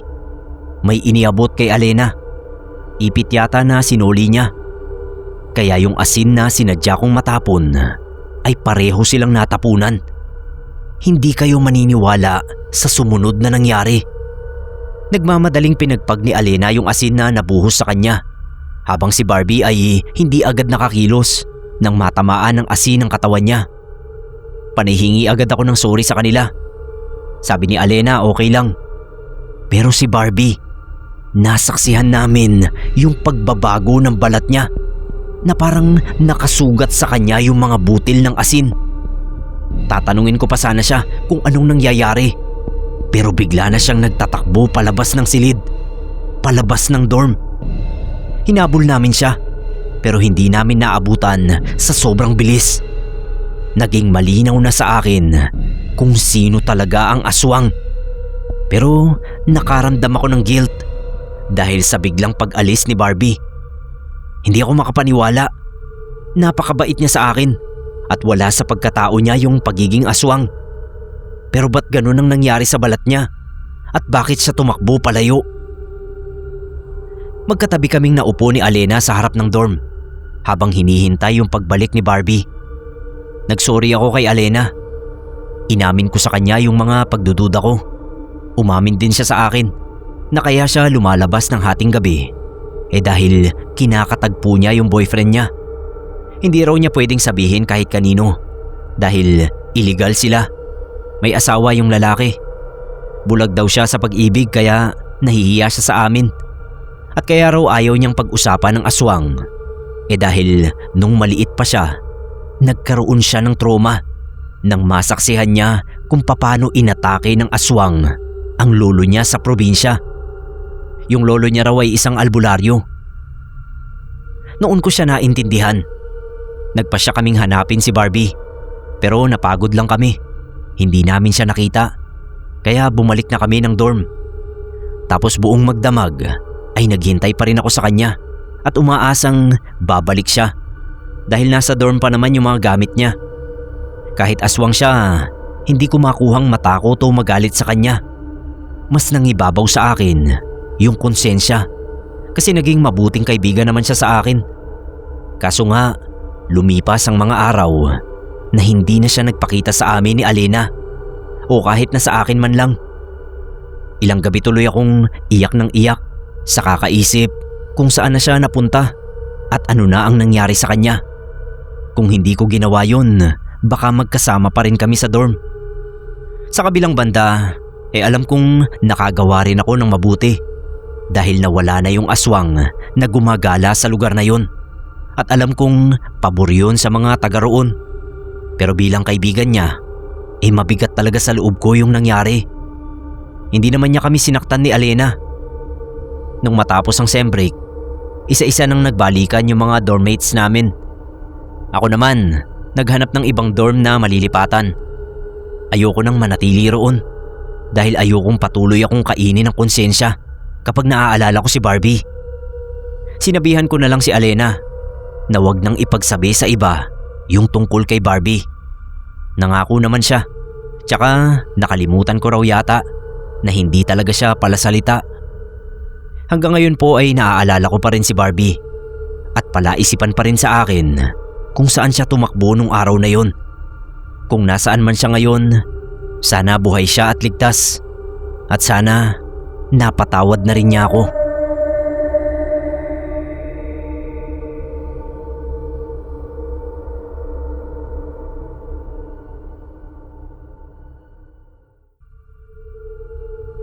Hello Sir Neb at sa lahat ng nakikinig sa Pinoy Creepypasta. Ang pangalan ko po ay Raymond. Pero tawagin niyo na lang po akong Daisy. As in Daisy 7. Dahil isa rin ako sa mga pinalaki ng sex bomb girls. Tuloy ay kasing lambot ako ng spaghetting pababa ngayon.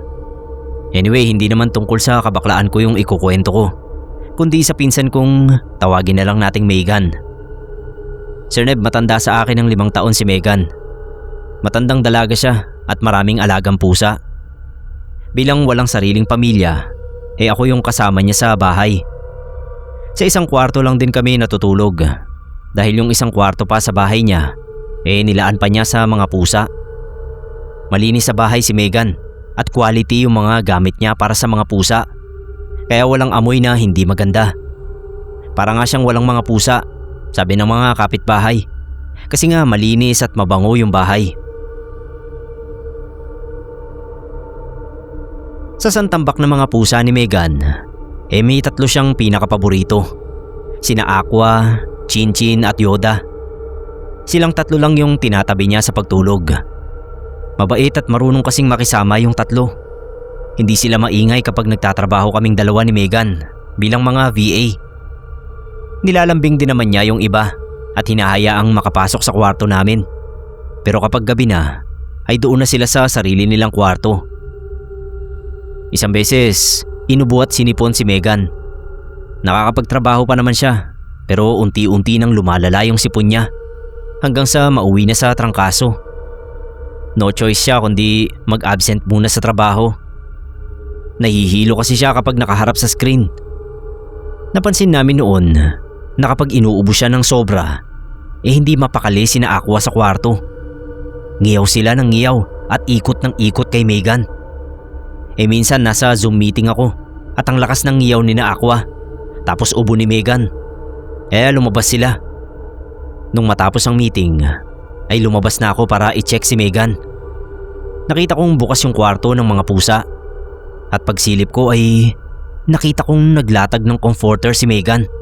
Tapos katabi niyang natutulog yung mga pusa. As in, nakapalibot sa kanya at yung iba ay nakahiga pa mismo sa katawan niya. Tulog na tulog silang lahat kaya hindi ko na lang inistorbo. Napansin ko kasing mula nang nagkasakit si Megan ay noon lang siya nakatulog ng mahimbing. Tanghali na nagising si Megan.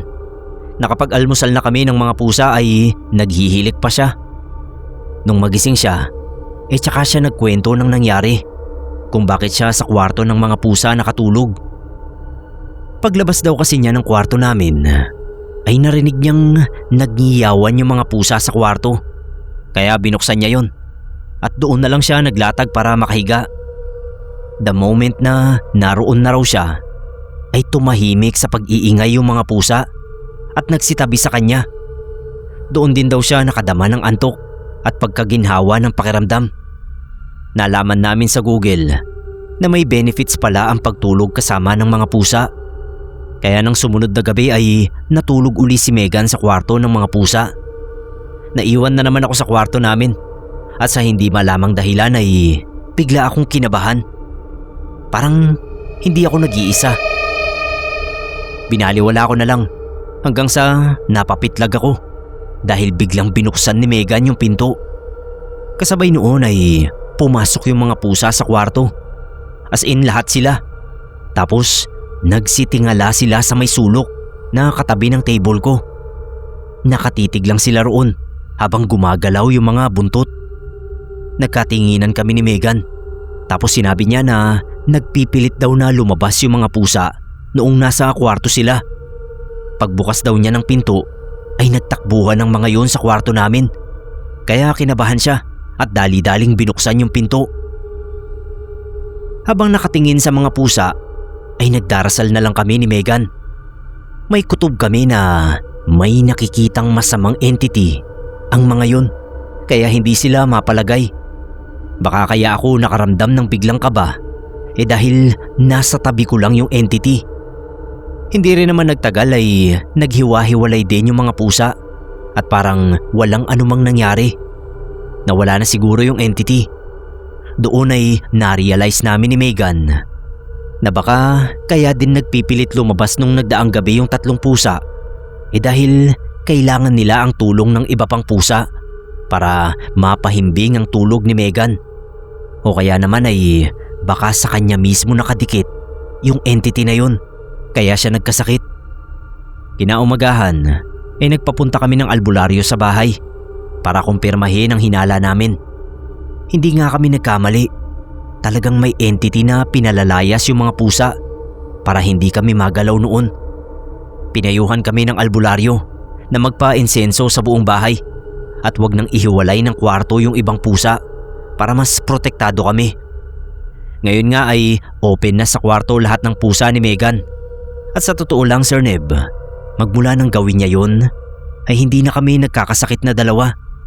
Mas gumaan din yung pasok ng pera sa amin at payapa ang mga gabi. Salamat talaga sa mga roommate namin na mga pusa.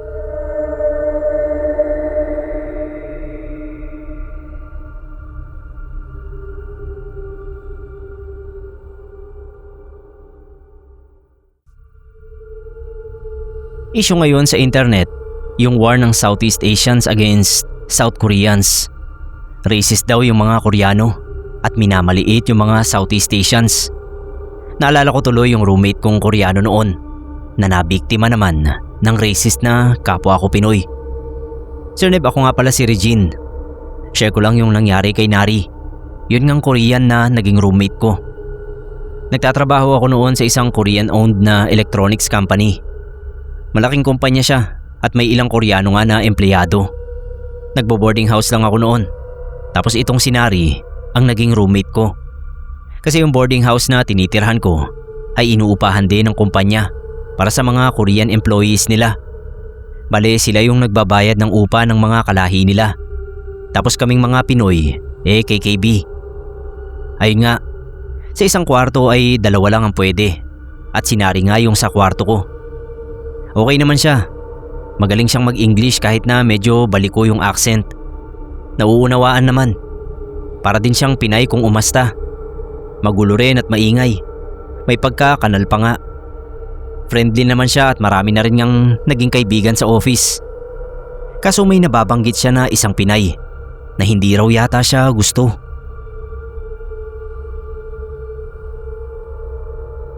Kapag daw kinakausap niya yon, ay nakabusangot kapag sumagot. Nahuhuli rin daw niya na nakatingin sa kanya. Tapos itsurang nandidiri. Never din daw siyang nginitian ng babaeng yon. Natawagin na lang nating Ses. Short for racist.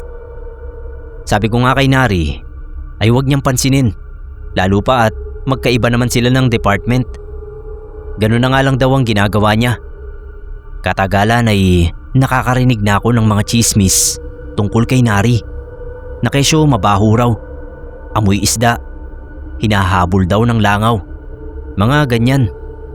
At sure ako na si Ses ang nagpapakalat noon.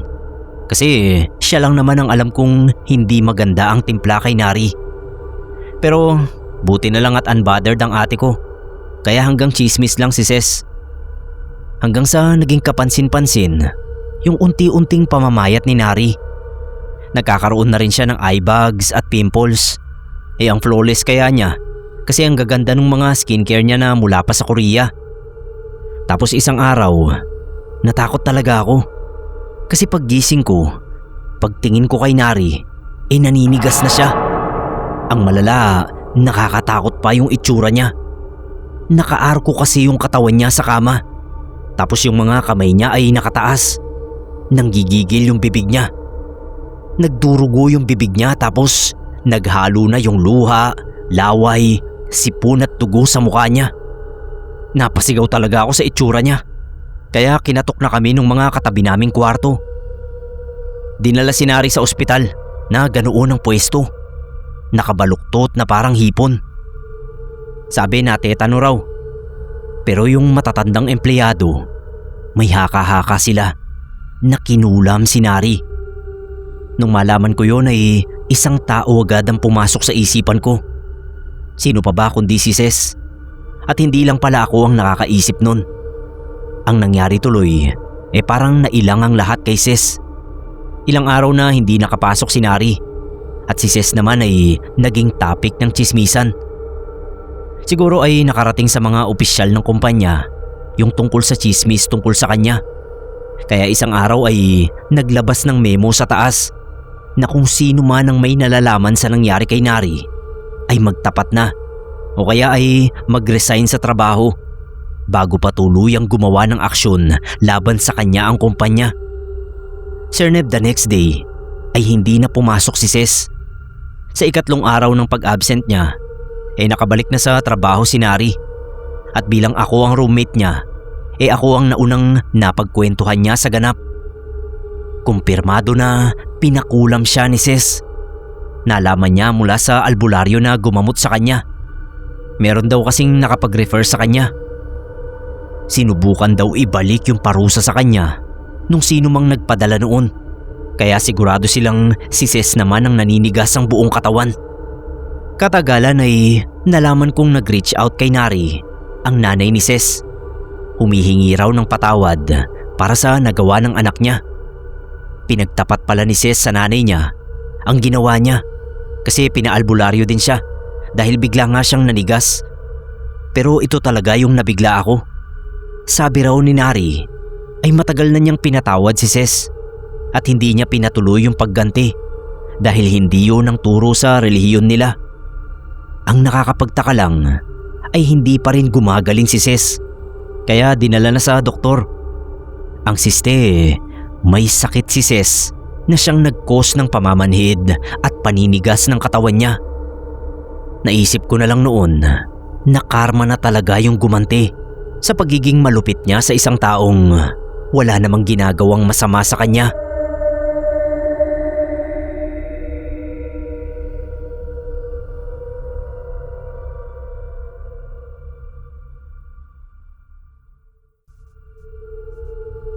Lando po ang pangalan ko. Bad trip nga ako noon sa mga magulang ko. Kasi sa dami ba naman ng pangalan ay ang ibibigay sa akin ay yung pangmatanda pa. Tawag sa akin ng mga kaibigan ko, Lan. Kwento ito ng katrabaho kong si Jasen. Nagkakilala kami nung first day of work. Nakausap niya ako. Namumroblema kasi wala siyang mahanap na mauupahang sakto sa budget niya. Inalok ko. Pwede kaming magsama doon sa inuupahan ko. Pero hahatiin namin lahat ng gastos. Parehong pabor sa amin kasi pareho kaming makakatipid. Pumayag naman siya. Simula noon ay roommates na kami. Wala naman akong maraming reklamo kay Jasen. Siguro ang pinaka-ayaw ko lang kahit may trabaho, late siyang umuuwi. Kapag ganoong mga oras, kapag binubuksan niya yung pinto, lagi akong nagigising. Ang babaw pa naman ng tulog ko.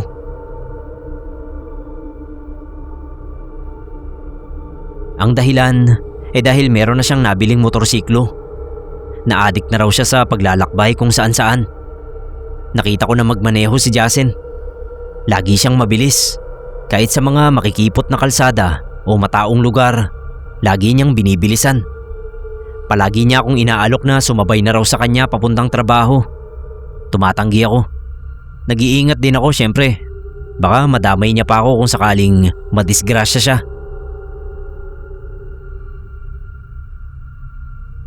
Isang beses, umuwi ng maaga si Jasen. Mga 6 pa lang yun. Nagulat ako. Usually kasi mga 10 ang pinakamaaga niyang uwi. Sinilip ko yung motor niya. Wala. Nag-commute lang daw siya. Tinanong ko kung bakit. Walang sagot. Inaantok na raw siya. Hula ko nga nun, baka na-hold up. Kaso hindi. Sana pati yung cellphone at wallet niya kasama. Paglipas ng mga araw, napansin ko na nade-depress na itong si Jasen. Hindi na siya lumalabas. Doon lang siya lagi sa kwarto namin. Tapos isang beses lang sa isang araw kong kumain. Kalaunan, inisip ko na rin na nababaliw na. Lagi niyang sinasabi na meron daw sumusunod sa kanyang dalaga kapag nagko-commute siya sa trabaho. Pati raw sa bahay ay sinusundan siya. Oras na sumilip daw siya sa labas, nandoon yung babae. Parang hinihintay siya. Sa isip-isip ko nun, baka nag-a-addict si Jasen. Yung motor niya na ibenta niya para makakuha ng pambili ng droga. Ang weird ni Jasen nung mga araw na yon. Isang gabi habang nakadungaw ako sa bintana ng kwarto, meron akong nakitang babae nakatayo sa kabilang kalsada. Pansin ko, tumatagos yung tingin ko sa katawan niya. Biglang sumigaw si Jasen. Naroon na naman daw yung babae. Nagtalokbong siya ng kumot. Hindi ako makapaniwala nun. Ibig sabihin, totoo yung multong sinasabi ni Jasen. Nalaman ko rin ang kasagutan makalipas ang 2 buwan. May dumating na mga pulis. Hinuli nila si Jasen. Hindi man lang pumalag si Jasin. Para bang alam na niya na mangyayari yon. Nakasagasa raw pala ito ng isang babae na namatay dahil sa tindi ng injury sa katawan.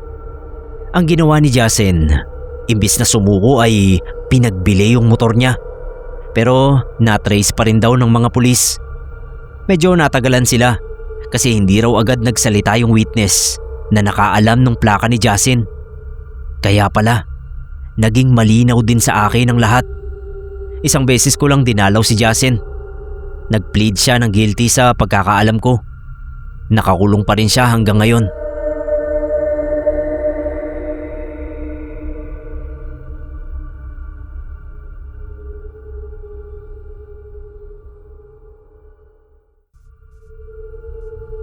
Kwento ko lang po yung kapwa ko Pinay noon na katrabaho ko sa Japan.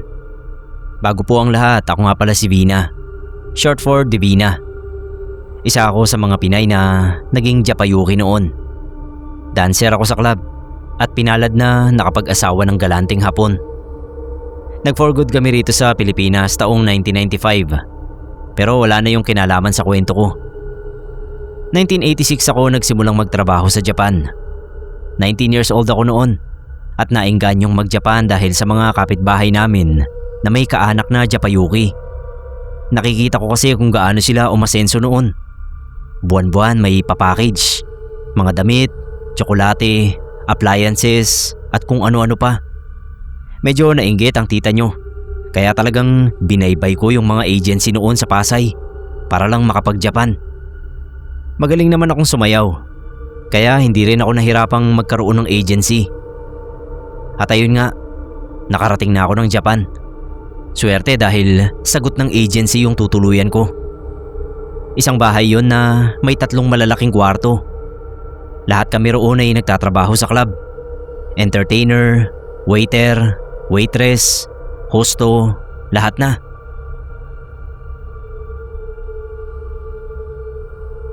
Sa isang kwarto ay may 3 double deck na higaan, kaya 6 ang kasya. Ngayon sa 5 kong kasama sa kwarto, pinaka-interesante yung Bicolanang itago na lang natin sa pangalang Christy. Ang lakas sa Hapon nun si Christy. 3 yata yung manliligaw niya. Tapos lahat, binibigyan siya ng pera at anumang gustuhin niya. Talagang yung sinusweldo niya ay buo niyang naipapadala sa pamilya niya. Pati ibang regalo sa kanya ng Hapon. Yung panggastos niya lang ay yung bigay rin ng Hapon na naiipon niya pa yung iba. Ang daming pera ng bruha. Nagpapautang nga siya sa amin kapag gipitan. Hindi rin naman katakataka na pilahan siya ng mga Hapon kasi maganda rin naman talaga. Kaso nabuking namin yung sikreto ni Christy nung minsang maglinis kami ng kwarto at aksidenteng magsipaglaglagan ng laman ng isa niyang bag. Mga picture ng mga lalaki, pero yung mukha nila ay may patak ng kandila. Nagkatinginan na lang kaming mga naglilinis. Tapos tumawa si Christy. Doon na niya inamin na ginagayuma niya yung mga customer niyang mayayaman. Ay Sir Neb, kinulit talaga namin siya na turuan kami kung paano yung panggagayuma niya para pumera din kami.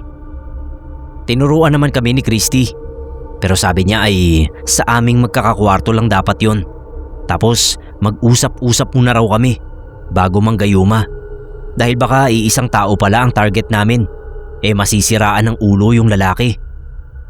At ganoon na nga ang nangyari. Ako mismo ay aminado na pinag-aralan din ng panggagayuma. Kaya lang syempre pumipili naman ako ng gagayumahin. Tapos minsan yung tinatarget ko ay target na rin pala ng kakwarto ko. Kaya nagpapaubaya na ako. Hanggang sa hindi ko na ginamit ng tuluyan ang kaalamang yun. At ngayon nga ay nakalimutan ko na talaga. Bakit kanyo? May nagsumpa kasi kay Christy. Noong una akala namin na simpleng sakit lang ng tiyan ang dahilan ng mga absent niya sa trabaho. 2 gabi siyang hindi nakasayaw nun. Tapos noong 3 gabi, off ko yun. Kaya binantayan ko siya. Grabe na raw yung sakit ng tiyan niya at parang hanggang puson na. Sabi niya ay samahan ko siyang magpa-check up kinaumagahan. Kaya syempre sinamahan ko naman. Ang nakita ng doktor ay myoma. E di akala namin ayun nga yung sanhi ng sakit niya. Gusto niyang ipatanggal kaso halos 4 na buwan siyang hindi makakasayaw nun dahil sa preparation at recovery. Hindi kagaya nitong nagpa-opera ako sa myoma ko. 3 linggo lang ay ayos na ako. Siyempre noon matagal ang recovery. Ayaw sana niya kasi nga hindi siya makakapagtrabaho. Buti na lang at mabait yung mamasan namin. Pinayagan siyang mag-leave ng 2 buwan. Papayagan daw siya na madalaw ng mga manliligaw niya para may pera siya. E di go ang bakla. Pero habang hinahanda siya para sa operasyon, lalong tumitindi yung sakit ni Christy. Pati ulo niya para na raw puputok sa sakit. Hanggang sa nabigla na lang kami. Dahil sa 7 araw na nagsimula yung sakit ng tiyan niya, nagsisigaw na siya. Nakahiga noon sa sahig si Christy habang may hot compress sa tiyan. Nagulantang na lang kami na nagsisigaw siya at nagkikisay. Hindi namin siya mahawakan kasi nga nangingisay. Sabi siya ng sabi na ang sakit daw pero hindi niya masabi kung saan ang masakit. Tapos biglang umagos yung dugo mula sa mga mata, tenga, ilong, bibig, pati sa ari at puwetan niya. Nataranta na kami at tumawag ng 119, yung ambulansya sa Japan. Hindi namin malaman kung ano ang gagawin kay Christy. Yung boses niya ay bumaba ang timbre kasi parang hirap na hirap siyang huminga. Lalo pa at sumusuka siya ng dugo na may kasama pang kinain niya. Nasusuka na rin nga ako noon kaya lumabas na ako para pumasok sa banyo. Ang gulo talaga sa bahay. Pati mga taga-ibang kwarto ay nakiusyoso na sa amin pero walang makatulong kay Christy. Nanginginig ang buong katawan ko noon. Natakot akong lumabas kasi ayoko siyang makita na ganun ang itsura. Maya-maya, nagsipasukan na rin sa banyo yung iba pa naming kasama sa bahay. Nagsukahan na rin. Yung iba sa lababo ng kusina. Yung iba naman sa labas. Hanggang sa marinig ko na nagsisigawan na sila at tinatawag ang pangalan ni Christy. Kinutuban na ako ng hindi maganda. Noong lumapit uli ako sa kwarto namin, napaatras ako kasi may narinig akong parang baboy na humagok. Nakita ko yung kasama naming hosto na umiiling at sinabing wala na si Christy. Napaiyak na naman ako nun at naupo na lang sa sahig. Pulang-pula yung kwarto namin nun. Naliligo na si Christy sa sarili niyang dugo, dumi at ihi. Sobrang traumatic nang nakita namin. Pagdating ng 119 ay nagulat din sila sa itsura ni Christy. Pinaalis muna kami sa bahay kasi lilinisin pa yon. Pinalipat kami sa ibang bahay. Tapos noong pwede nang bumalik sa dati naming accommodation, wala nang gustong bumalik doon. Sabi nung mga kasama naming lalaki na siya naming pinakuha ng mga gamit, malinis na yung kwarto namin. Pero nalalansahan pa rin sila, kaya talagang hindi na kami bumalik. Naging usap-usapan sa club ang nangyari kay Christy. Gulat na gulat yung mga manliligaw niya sa biglaan niyang pagkamatay. Tapos eto na nga Sir Neb, yung isa niyang manliligaw na nakalimutan ko na yung pangalan, kaya tawagin na lang nating Mr. Suzuki, ay nagkwento raw sa mamasan namin. Iyak daw ng iyak itong si Mr. Suzuki sa pagkamatay ni Christy. Tapos sabi siya ng sabi na siya raw ang may kasalanan. At nagkwento na sa mamasan namin si Mr. Suzuki. May asawa pala ang tinamaan ng magaling. Sabi ni Mr. Suzuki ay hindi raw niya alam kung bakit haling na haling siya kay Christy. Hindi raw niya makayang hindi makita si Christy sa loob ng 1 linggo. Kaya naman madalas siyang pumupunta sa club. Nabisto ng asawa niya. Nag-away daw sila.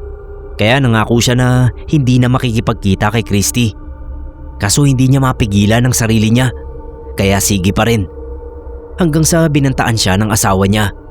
Napapakuan daw ng manika si Christy kapag hindi siya tumigil sa pakikipagkita rito. Sinubukan daw niyang pigilan ang sarili niya. Kaso hindi niya kaya. Kaya ayun, tinupad ng asawa niya ang banta. Yung pagpapako ng manika ay isang uri ng kulam sa mga Hapon. Noon ko nga lang nalaman yun, pero napakabisa pala. 7 madaling araw daw yun na gagawin ng nagsusumpa. Habang nagpapako ng manika ay makadarama ng sobrang sakit ang kinukulam. At sa ika-7 araw ay tsaka yun mamamatay. Saktong-sakto sa nangyari kay Christy. Takot na takot kami noon, Sir Neb. Buti na lang talaga at tinigil ko na yung paggamit ng gayuma. Dahil kung hindi ay mamomroblema pa ako kung paano yun ititigil bigla. Yung mga kakwarto ko kasi na nanggagayuma pa ay nagtanong pa sa mga albularyo sa Pilipinas kung paano aalisin ang bisa noon. Kasi hindi na nasabi ni Christy. Tuloy kapag may nanliligaw sa amin ay nililinaw muna namin kung talaga bang single sila. Dahil baka mamaya niyan ay may asawa pala. Malintikan kami. 1990 ko nakilala yung mister ko. Naging mag-boyfriend-girlfriend kami. At hindi na ako tumibol magmula nang maging kami. Inalis din niya ako sa club katagalan at dinala sa kanila sa Shizuoka para tumulong sa kanya sa pagtatanim. Nagpakasal kami sa Japan at nagkaroon ng 2 anak bago namin napagdesisyonan na dito na sa Pilipinas manirahan. Alam din ni Mister ang tungkol kay Christy dahil nabanggit ko sa kanya. Siya yung nagsabi sa akin na yung pagpapako ng manikang dayami sa puno ay ginagawa talaga ng mga taong niloko ng asawa. Matrabaho daw yun at kailangan ay sikretong-sikreto ang paggawa. Kaya talagang galit na galit daw yung asawa ni Mr. Suzuki para tiyagain ang pagpapako para kay Christy.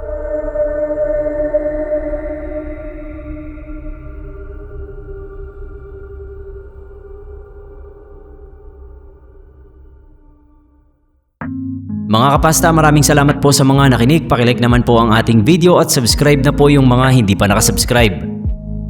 Batiin ko lang po ng belated happy birthday. Dapat nung July 6 wala tayong upload, ma'am. Pasensya na po. Belated happy birthday kay Ma'am Jen Cañales Coloma. Habol na lang po, ma'am. Belated happy birthday kay Ma'am Jen Cañales Coloma. Sunod po, batiin ko lang din ng belated happy birthday dapat nung July 9 pero ngayon lang tayo nakapag-upload, ma'am. Belated happy birthday po kay Ma'am Marichelle Gregorio Oria. Late tayo ng 1 araw pero belated happy birthday po kay Ma'am Marichelle Gregorio Oria. Anyways, yan lang po ang episode natin para sa araw na ito, mga kapasta. Muli po, ako po si Neb Quero. Magandang gabi po sa inyong lahat.